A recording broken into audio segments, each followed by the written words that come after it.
bem-vindo a mais uma mentoria aqui do curso de ansiedade. Para aqueles que não me conhecem, meu nome é Fernando Balgas, sou formado em matemática, controladoria e também em psicanálise. E eu vou te dar aqui hoje algumas ferramentas, mecanismos de defesa que o nosso cérebro atua com relação ao problema de ansiedade, beleza? Então, é uma aula um pouco mais densa, mas eu te convido a ficar comigo no início desse vídeo até o final dele.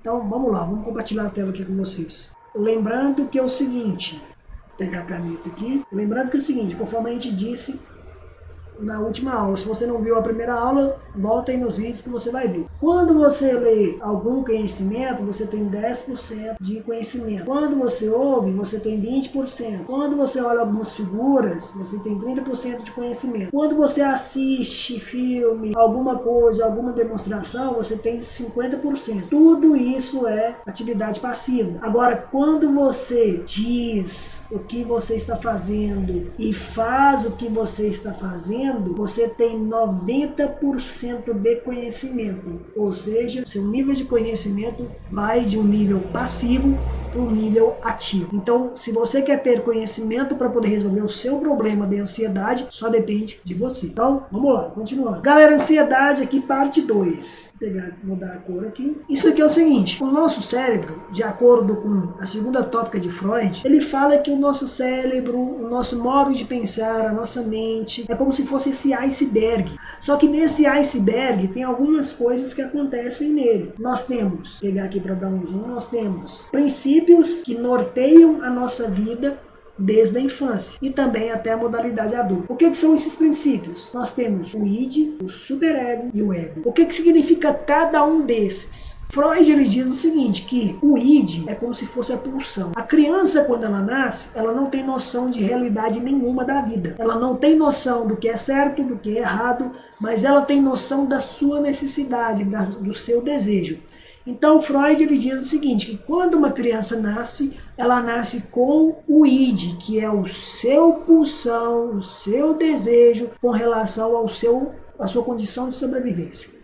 A partir do momento quando a criança se desenvolve, dentro desse id aqui, ó, dentro desse id surge um ego. O ego nada mais é do que um princípio de realidade das coisas. A criança já começa a perceber o que é certo, o que é errado, ela já familiariza com outras crianças, com o pai, com a mãe. E depois, quando essa criança cresce mais, o ser humano cresce mais, se desenvolve mais, surge um superego. O que seria um superego? Seria um princípio moral baseado na que a pessoa vive. Exemplo, se a pessoa vive numa comunidade religiosa, ela tem um princípio religioso de moral. Se a pessoa vive numa comunidade indígena, ela tem um princípio de moral indígena. Se a pessoa vive numa comunidade de favela, de periferia, ela tem um princípio de moral de favela e de periferia. Então, o id é como se fosse uma pulsão, os desejos, o ego é a sua realidade e o superego é o princípio moral. E uma observação aqui do superego. O superego ele é um princípio moral constituído dentro de um conceito, inicialmente falando, familiar. Ou seja, se a pessoa tem princípios morais, o casal tem princípios morais comuns, idênticos e valiosos, normalmente a criança também vai herdar esses mesmos princípios. Mas se o casal tem princípios que não são naturais, são horrendos, são destruidores ou são patologicamente horríveis de uma maneira emocional falando, a criança e aquele jovem e aquele futuro adulto também vai ter os mesmos problemas. Por isso que a gente diz que não só a doença genética ela é transmissível de geração em geração, mas a doença patológica, a saúde mental também é. E Ana Sui, ela gosta de falar uma frase que é maravilhosa, e eu repito muito para a minha vida prática e também para as minhas consultas de análise. Muito mais importante do que a procura é o encontro. A partir do momento que você sabe o que você vai encontrar, você busca para poder viver aquilo que você vai encontrar. Ou seja, relação ela não só depende de tesão, nem de prazer, nem de admiração. Depende também do que o outro tem como caráter e o que você também carrega como caráter. Ponto. Agora vamos lá, continuando aqui, ó. Entendemos o que é id, ego e superego. Lembrando que ego é a sua realidade, superego um princípio moral, id ele carrega desejo, pulsão, recalcamentos e medos. Beleza? Então, vamos lá. O que está querendo dizer aqui? Ó? Que o ego, ele é como se fosse um gestor da nossa realidade. É aquele que enxerga a realidade da vida. Fernando, professor, por que o ego ele é o gestor da nossa realidade?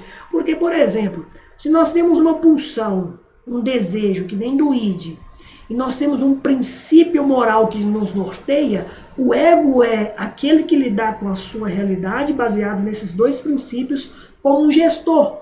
Ele tenta fazer que tanto o superego seja saciado, tanto o id também seja saciado. Vou dar um exemplo prático. Imagina o seguinte, você tem um princípio moral religioso lá que traição é um pecado. E não só dentro da religião, mas também no princípio moral, a maioria das coisas, a gente sabe que a traição realmente é um pecado. É um erro. Mas vamos lá. Você tem um princípio moral disso. Ele é um superego. Você herdou de acordo com as suas convivências morais. Só que você tem uma pulsão, um desejo. Você encontrou uma outra mulher, a mulher encontrou um outro homem e sente um desejo. Se você tem esse desejo e o seu superego fala para não realizar esse desejo, o que acontece? Você recalca esse desejo. E onde que você recalca? No seu inconsciente. Só que esse desejo vai querer sair de alguma maneira. Como que ele sai? Ele sai através de pornografia, ele sai através de filmes eróticos, ele sai através de garotas de programa, ele sai através de tudo que é prostituição. Ou ele sai até através dos sonhos. Então, o que você faz? Você recalca. Só que às vezes a pessoa não entende o que ela precisa de ressignificar para que aquilo que esteja no inconsciente seja de uma maneira saciada, de uma maneira saudável. Então, se você recalcou por causa de um superego moral, aquilo vai tentar sair de alguma forma. Você entendeu? Agora eu vou dar um outro exemplo aqui. Ó. Como que seria um gestor do ego, um gestor de realidade que se adeque às duas condições? Imagina se ali, o mesmo exemplo, você tem ali uma pessoa que você sente um desejo, mas você é casado e você não pode relacionar com essa pessoa. Mas peraí, vamos lá. Esse desejo, ele é o quê? Ah não, esse desejo ele é algo de admiração. Pô, se ele é algo de admiração, e por mais que eu sinta prazer com a pessoa, nada impede de eu me relacionar com a pessoa, desde que eu não traia a minha esposa. Então o que você está fazendo? Você está saciando o seu desejo e você está saciando o seu superego, que é o seu princípio moral. O ego bem evoluído, bem treinado e bem desenvolvido, que é o gestor da realidade, ele sustenta tanto o seu princípio moral e tanto o seu pulsão de desejo. Então o ego ele é como se fosse o gestor da família. Ele tem que aceitar essas duas demandas, tanto do id, tanto do superego. Beleza? Bacana. Então continuando. Aqui, o superego ele é constituído ao longo da vida. Igual o exemplo que eu disse. Ele é baseado nos princípios morais. Cada pessoa possui um. Lembrando que a sociedade, com o passar dos anos, sempre muda sua constituição moral, no modo que vemos num contexto social. Ou seja, às vezes aquilo que você tinha como crença limitante, hoje não é mais uma crença limitante. Aquilo que os meus pais passaram para mim como crença limitante, hoje para mim não é mais crença limitante. É uma crença sem aplicação, porque o meu princípio moral mudou. Beleza? Bacana. Então continuando, vamos lá. E o id ele é o quê? Ele é o inconsciente. É onde se armazena os traumas, pulsões, recalcamentos, medos e desejos. O id ele é o inconsciente. Por isso que o Jung ele diz que enquanto a gente não compreender o nosso inconsciente, nós iremos ser guiados por ele e nós o chamaremos de destino. A partir do momento quando você faz um processo de análise em psicanálise, tem familiaridade com seu inconsciente, você vai entender o que está guiando você e você vai chamar isso de destino.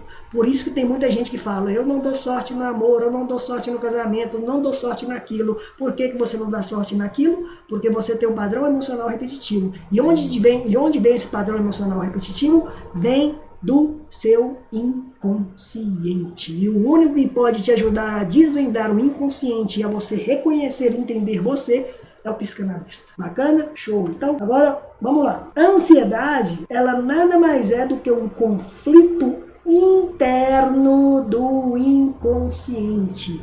A ansiedade, ela surge nos conflitos internos do inconsciente. Fernando, como que isso acontece? Como que eu tenho esses conflitos internos dentro do meu inconsciente? Na última aula nós vimos o que era angústia. Angústia é diferente de ansiedade.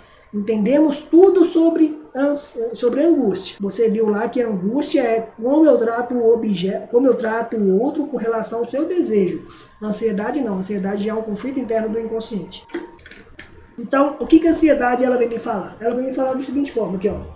Classificações que geram ansiedade. Isso aqui eu estou pegando como exemplo as tópicas de Freud. Aqui pode pegar qualquer um, pode pegar Lacan, pode pegar qualquer outro psicanalista, cada um tem uma linha de raciocínio, mas todos ali elas te ajudam a auxiliar com relação ao seu inconsciente. Classificação das situações que geram ansiedade. Perda do objeto. O que seria uma perda do objeto? Exemplos práticos. Uma pessoa que você amava, do nada, ela morreu. É uma perda do objeto. Às vezes você fica ali muito ansioso, você fica com aquele receio, e aquilo dali te deixa mal. Às vezes, além de te deixar ansioso, te deixa no luto. Por exemplo, outro exemplo que gera ansiedade na perda do objeto.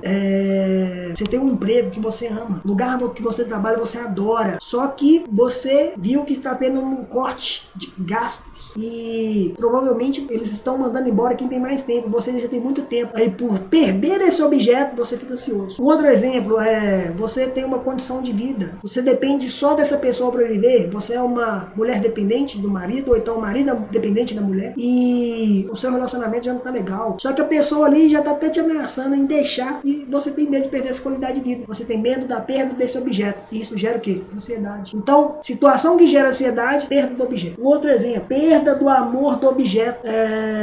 Esse mesmo exemplo que eu disse, você relaciona com a pessoa e você gosta muito dessa pessoa, mas você tem medo de perder essa pessoa. E por você ter medo de perder essa pessoa, você fica ansioso, você fica preocupado, você monitora a pessoa, você quer saber o tempo todo onde ela está, com quem está conversando, com quem está falando, quem quer estar curtindo no Instagram.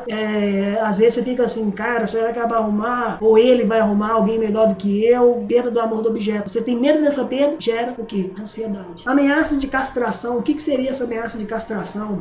Por exemplo, um filho. Deixa eu explicar bem rapidamente o que é uma castração. Você tem ali o filho pequeno, beleza? O filho pequeno, ele tem o amor do pai e da mãe, os dois juntos. Só que quando o filho cresce, também acontece com a criança, a menina. Quando o menino ou a menina cresce, acontece o período de familiaridade por parte da mãe ou familiaridade por parte do pai. Já tem ali uma condição que vai ter que ter uma separação. Porque, por exemplo, a referência de amor que o menino tem é a mãe. A referência que o pai tem de amor, a referência que a menina tem de amor é o pai. Se no momento ali de desenvolvimento da criança e acontece naturalmente a separação desse amor para que a criança durma no seu quarto e não mais próximo dos pais, a criança ali ela vê aquilo como uma disputa. E essa disputa com relação à perda é como se fosse uma castração. Então, por exemplo, quando os pais não educam os filhos a perderem, eles se tornam adultos não castrados, e adultos não castrados se tornam adultos mimados, e adultos mimados não sabem o valor da perda, e não saberem o valor da perda gera ansiedade. Beleza? Expliquei? Bacana. Um outro exemplo aqui que pode gerar ansiedade, punição do superego. O que é uma punição do superego, por exemplo? Você tem um desejo, você está doido para comer uma pizza. Só que você está lá num período de jejum de 40 dias, sem comer carne, e você gosta de pizza de frango com bacon. Só que aquele dia você está tão doido para comer pizza de frango com bacon que você foi até na festa dos seus amigos e o que tinha lá? Pizza de frango com bacon. E você está tão doido para comer aquilo, só que seu superego moral exigente, agressor e punitivo, ele fala assim, ó, se você comer essa pizza com frango com bacon, que é a sua preferida, você vai ser uma pessoa maldita, Deus não vai gostar de você. E por você não fazer isso, você recalca esse desejo, você se torna uma pessoa ansiosa. Então aqui são classificações de situações que geram ansiedade. Poderia falar outras aqui, poderia falar um monte, mas se eu falar um monte aqui, vou ficar aqui falando 2 dias e é perigoso a gente não falar todas, entendeu? Então, situações que geram ansiedades, que geram conflitos internos no nosso inconsciente é o quê? Perda do objeto, amor do objeto é uma perda do objeto do amor, ou perda do amor do objeto, ameaça de castração e punição do superego. Então, continuando. Lembrando que a angústia é a resposta à proximidade do desejo do outro. A ansiedade já é um conflito interno do inconsciente. Outra observação aqui, ó. Os dois. Quem é os dois? Tanto a angústia como a ansiedade pode acontecer de formas separadas, mas também unidas. Ou seja, o seu problema pode ser tanto angústia ou ansiedade separado, mas pode ser os dois. Você pode ser uma pessoa ansiosa e angustiante. E se você é uma pessoa angustiosa se você é uma pessoa angustiada e ansiosa, parabéns, você está no lugar certo para poder tentar pelo menos resolver o seu problema. Então vamos lá, continuando.